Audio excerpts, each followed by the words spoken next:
Most of us see the Holy Family not as real people, but as a scene confined to a crib in our church or perhaps our home at Christmas time, still figures in poses of reverence.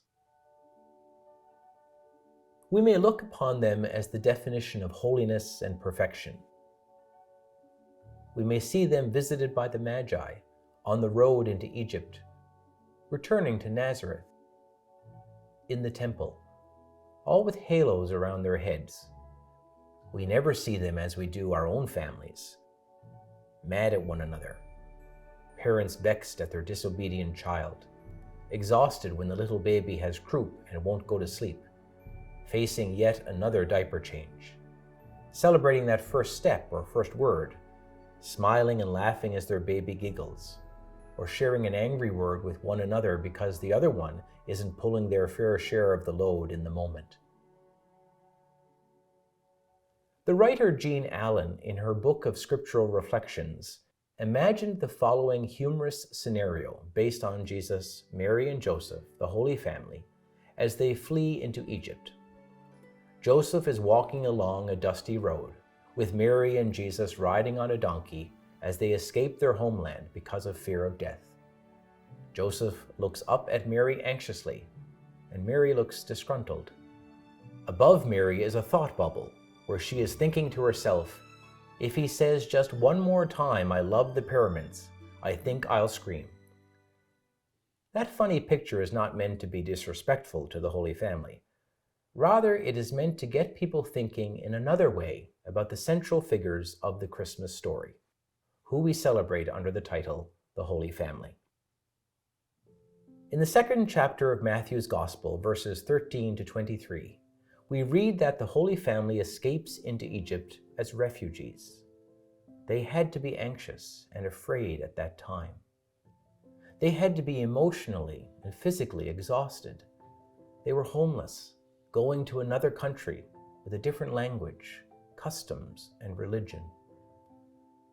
They had to feel what people today feel as they cross the Mediterranean or cross the Rio Grande River between Mexico and the United States. The pressures on them must have been enormous.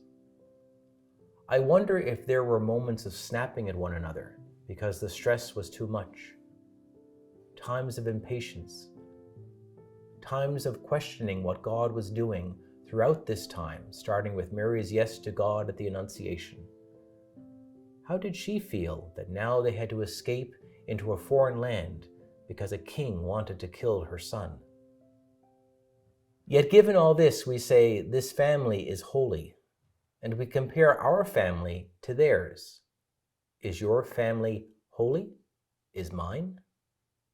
Most of our families, in fact, every family that I know of, has its share of problems, some more than others.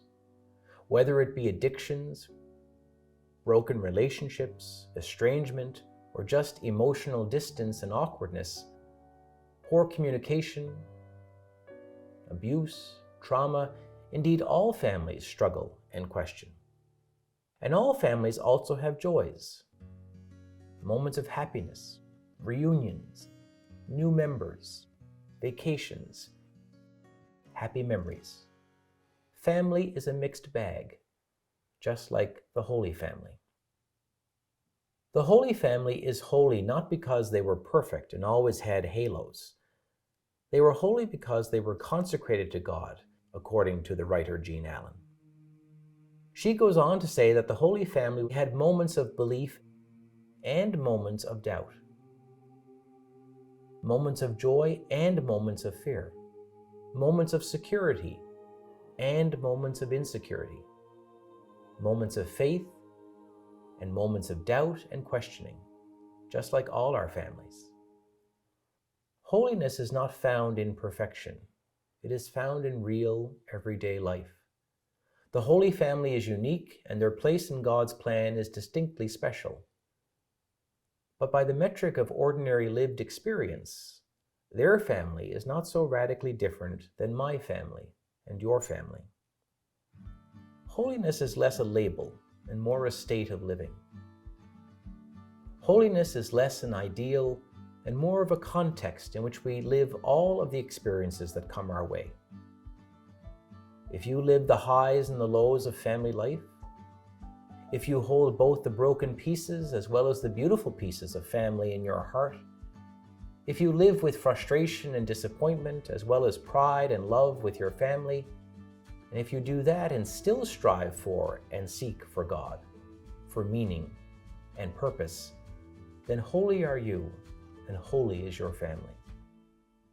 May the Holy Family bless our families and inspire us in our striving to live holiness.